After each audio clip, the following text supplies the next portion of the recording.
बिस्मिल्लाहिर्रहमानिर्रहीम।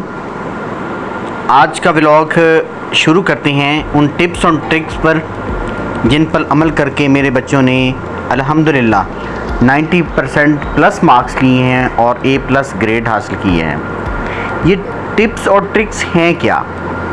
ये देखिए, मेरे बच्चों का रिज़ल्ट अल्हम्दुलिल्लाह 90+ मार्क्स हैं और A+ ग्रेड है।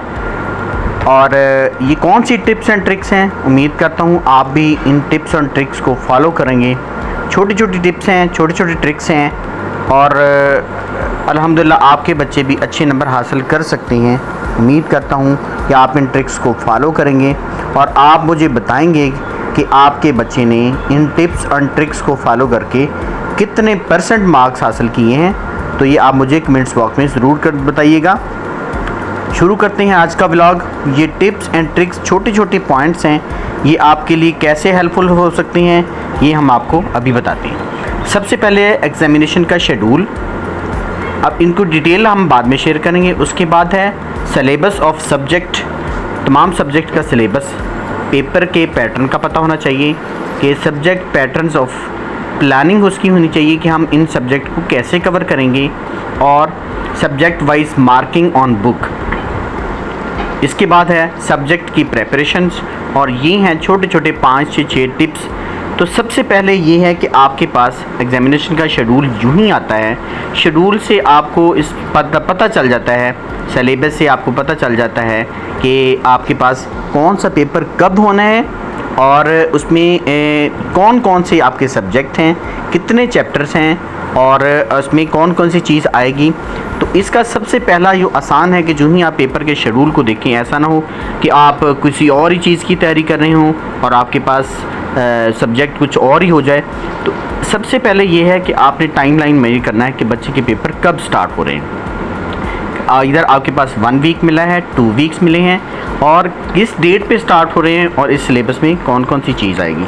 जब आप सिलेबस देखेंगे उस चैप्टर में आपके 1 चैप्टर है, आप इधर 1 चैप्टर है, 2 हैं, 5 हैं, 6 हैं। उसके बाद आप देखेंगे कि इस पेपरों के दरमियान में, इस शेड्यूल के दरमियान में कितने दिन की छुट्टी है, किसी पेपर में छुट्टी है या नहीं है। आप देखेंगे कि कौन सा सब्जेक्ट ऐसा है जिसमें छुट्टी है, उसको आप सेकंड प्रायोरिटी दे दें, और जो जिस सब्जेक्ट में मुश्किल है बच्चे को लगता और उसमें छुट्टी नहीं है तो उसको आप फर्स्ट प्रायोरिटी पे पहले कर लें।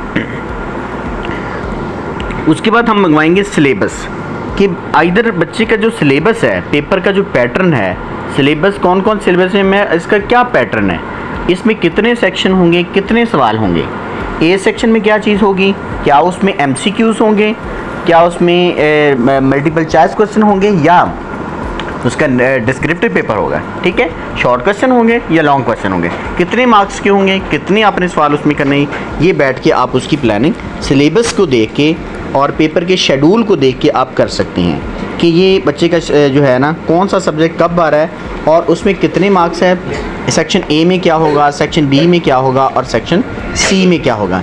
ये सारी की सारी चीज़ें आप इसके सिलेबस, एग्ज़ामिनेशन शेड्यूल और पेपर के पैटर्न को देख के आप इस मेजर कर सकते हैं कि हमने कौन से पेपर की तैयारी बच्चे को पहले करवानी है, कौन सी बाद में करवानी है और किस टाइम फ्रेम पे बच्चे ने क्या करना है। उसकी सबसे अहम, जब आपके पास पेपर का शेड्यूल आ गया, पेपर का पैटर्न आ गया, सबसे अहम चीज़ है पेपर का पैटर्न। तो आप बैठ के उसकी प्लानिंग कर सकते हैं कि अब हमने कौन से सब्जेक्ट को पहले पढ़ना है, कौन से को बाद में पढ़ना है।